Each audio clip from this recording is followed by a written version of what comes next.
How much does the skill of a given drummer affect your choice of microphones? Are you ever afraid a guy's going to hit a mic and break it? Oh, of course, yeah.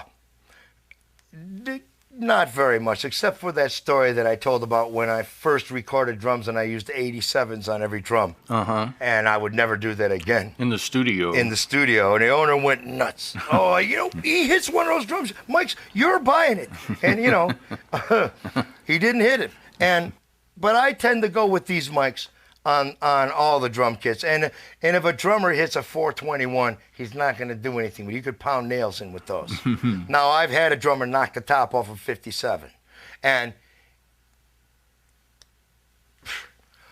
c'est la vie. Just go out and get another. That's right. You get another one. This is a $79 microphone. Yeah, no problem. Right. What do you think about 57s? They've been around for 35 years. I am going to tell you, when I first started playing out, I was singing, and I was looking around trying to find a singing mic, and this is years ago, first microphone I had, kind of like Elvis had. It was like this, and it had a switch, and it was the pre-57.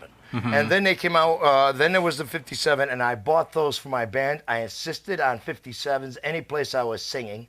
I liked those. And they said, well, here's a 58. It's the same mic. No, it isn't. It's a different cabinet. So I was with 57s, and then when I started engineering, and the 57 sounded great on snares, and it's funny, my whole life has been involved with 57s. Uh-huh. Singing, snare drums, guitar amps. If I'm trying all kinds of esoteric stuff on a guitar amp, no matter what I'm doing, I'll have a 57 on it also. Uh-huh. Just because that guy's going to bite and come right through. I mean, this I don't know if they've ever won any awards or something, but this is a fantastic development. Mm-hmm. I mean, when you see the president talking there in those mics, those are 57s with those windshields with the little screws on them. Yeah. This is a fantastic development. The guy who won that should have like an award. Yeah. Or maybe he has tons of awards, Pretty good deal, huh? Fantastic. $80. $80, you go in there and you go in every studio and there's half a dozen of them every place. Mm-hmm. And they last a long time, oh, too. My goodness. Most of the time. Exactly. Until you chop the head off one. When I'm tracking, I usually go through an analog tape machine. But it's a much more involved setup to do it because I'm going to be coming off the repro head of the analog machine, and the band can't hear that way.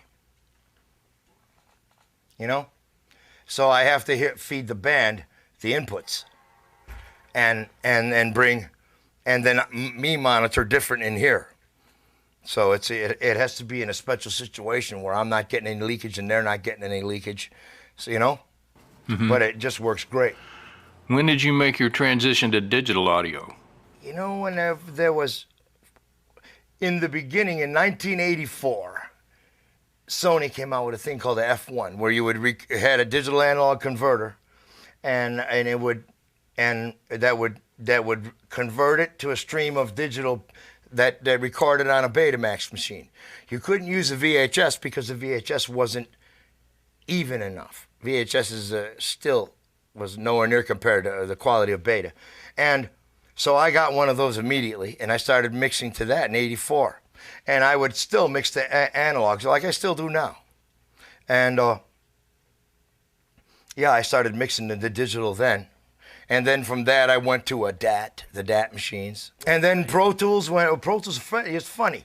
There's a gentleman came over here last night, my friend Mike, who is teaching at Valley College. He was doing a recording. Psychiatrists do these things for their clients, You're okay, people like you. That kind of stuff.